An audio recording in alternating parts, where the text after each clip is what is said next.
In this example, case study 3, we are going to get requirements from an owning package of a smart package. So if we have a smart package somewhere, we're going to get its owner, and we're going to get all of the requirements that are in the package that owns the smart package.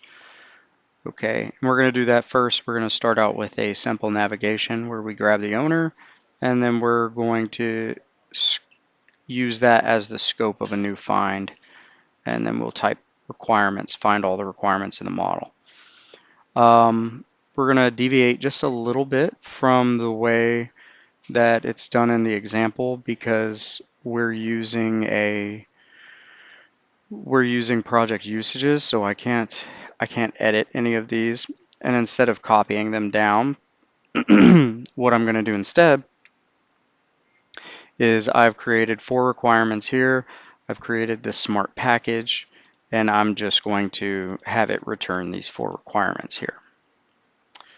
So I'm going to go to specification of the smart package, and we are going to go down to the query. And again, we're just doing a simple navigation of owner.